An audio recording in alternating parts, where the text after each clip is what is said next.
typical day in the studio is all about experimentation. It's never really completely planned out, but if I'm doing a vocal session, it's a little more planned out. It's just when I catch the vibe, just want to be creative and be in the world of recording. When I'm creating sound, I'm looking for something that captures my ear first.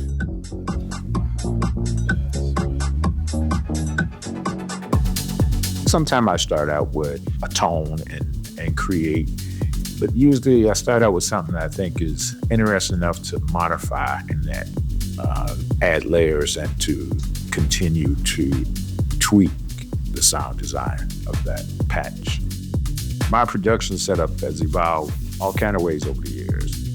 I started out with a Fostex 8-track board, had a DX100, a CZ1000, a 909, an 808. That was like my early days of recording. Then I ended up moving over to a 32-track console that recorded all my tracks. Now I use Maschine Plus, so it kind of reminds me of that feeling, hands-on programming instantaneously. When you use your hands in creating and you touching stuff, you just have a different feel.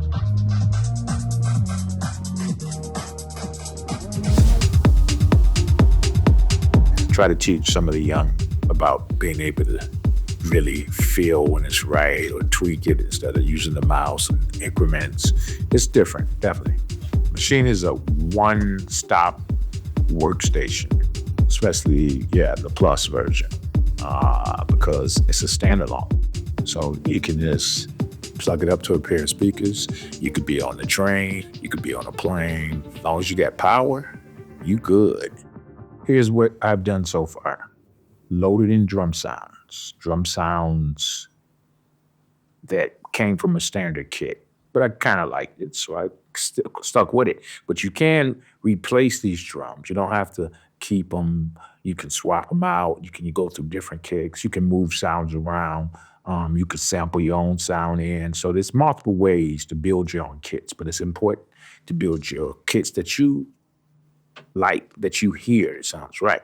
So these are the sounds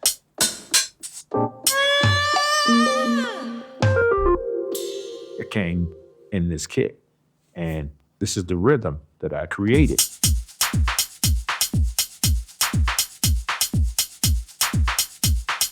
Then I decided to go make a bass. So I loaded in a bass patch.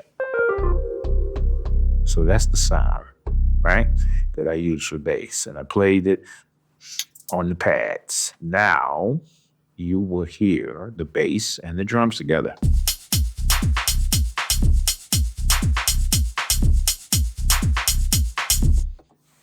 I put some swing on some of the drums too. Then we have some keys that I added. This is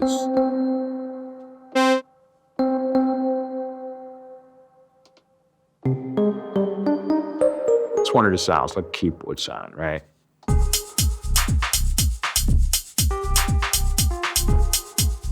I tweaked it a little too.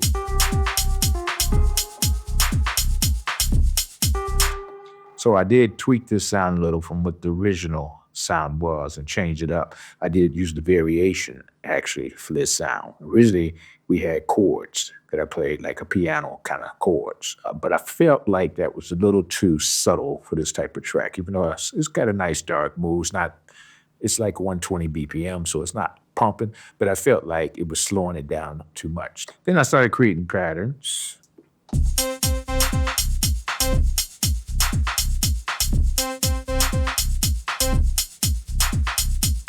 So I only created 2 patterns for the drums right now.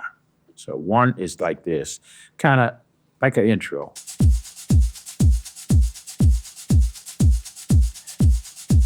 So if you imagine this, obviously you can build on this.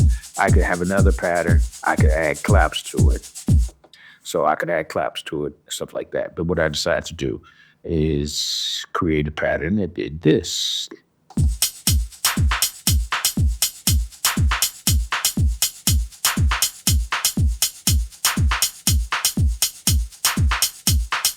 So I'm happy with that. And then you can create patterns with your music. So for right now, I have the bass plan.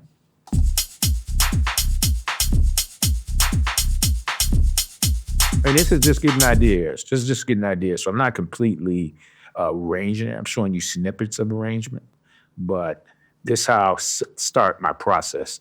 So there's a lot more work to be done, but I get a feel, and this is how you get a feel, and you just keep creating until you can bridge it all together. And then we have this bank C.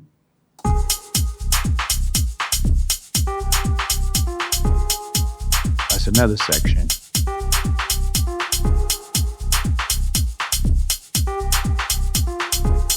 And then,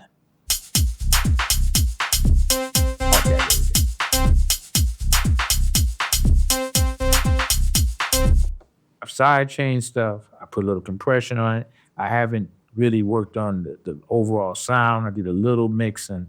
If I was finishing this track, I probably would create like 30 more patterns, just depending. All right. And I would compress different things. I put a limiter on the master chain. I'm just trying to give you an idea of kind of how my flow works. But, it's all feel too. It's all feel. And as you listen to the track over and over and over, you get different vibrations. At least I do.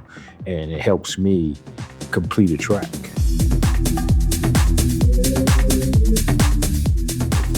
I think it facilitates keeping the Detroit sound in general moving forward because it's been well thought out. It's a unit where they even have I think a kid called Motor City Impact, and they have some Detroit influence type of sounds that they already created. So it gives you kind of a really great starting point that you can develop. For us, I think it's important to keep the sound fresh, especially from Detroit, because we still love what we do. We still, as many years as I've been in this, I'm still inspired by gear. I would say the best advice I can give is to learn your tools. Don't get too much synthesizers and keys and plug it in, especially in the beginning. Get a few things that you need and learn them well. I stay inspired to create music because I'm a part of it. It's within my soul. It's me. I was meant to do this. It's easy to stay inspired. When I'm playing out and I'm playing tracks and seeing people locked into a groove and really enjoying themselves, that's inspiring.